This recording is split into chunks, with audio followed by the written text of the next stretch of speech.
Hi guys! Ayun, magpa-plancha tayo ng buhok ng aking asawa. Kasi bagong treatment to guys. Kaya ngayon, plancha na lang. Ating pa-planchahin para maganda ang ating misis. Ayan. Kailangan siyang mayroong ganito guys. Pang salo. Para hindi mainit ang ating kamay. Para hindi mapaso ang ating kamay. Kailangan siyang ganyan. Uy. Kaya kung may mga asawa kayo dyan, ay treatment nyo na guys. Wala pang 400. May treatment ka na. Ay di plancha-plancha na lang.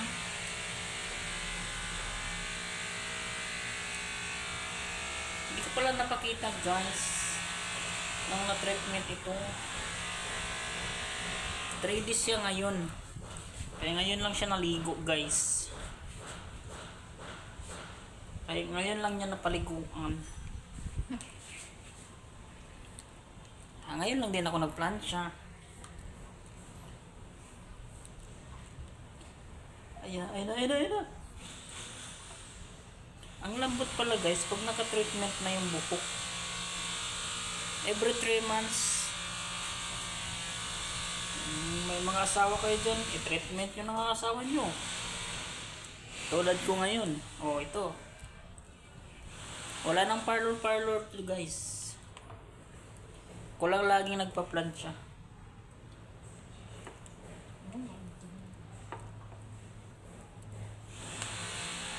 Yan guys, pagandahan nyo lagi yung asawa nyo guys. Para hindi sila maghanap ng iba na magpa-parlor ba. Ano ba kayo oy?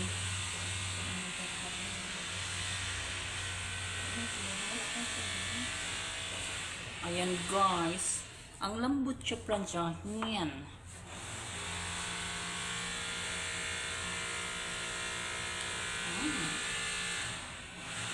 Ako lang laging gumagawa nito guys.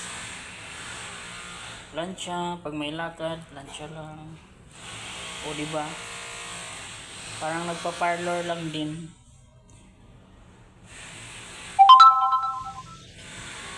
Wala pang bayad, free. Parlor ni Andy Dot.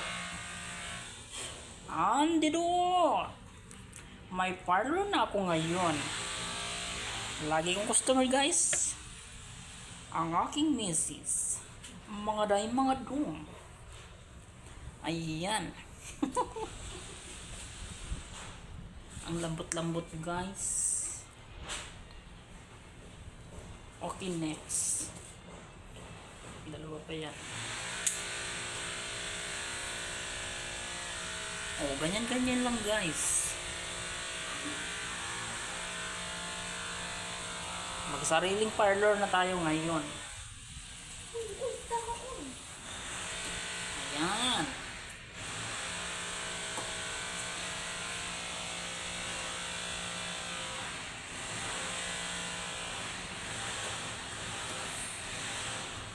Ang lambot-lambot niya dahil. Kailangan pag nagplancha guys, manipis lang. Ayan, ganyan. Oh. Ang lambot talaga niya. Ayan. Sinasalo lang siya nito. Para hindi mainitan ang ating kamay guys. Ayan o. Ayan. O diba?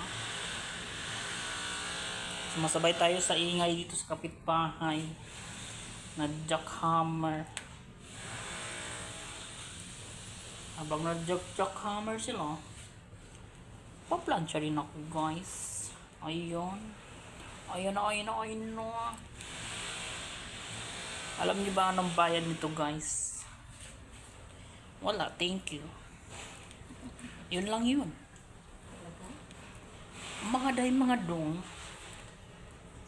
Pag nagplansya kayo na yung mga misis, alam nyo anong bayad? Oh, thank you. Thank you, sweetheart. O, yan lang guys. Hanggang dito lang tayo. Medyo mahaba-haba. Matagal-tagal pa ako.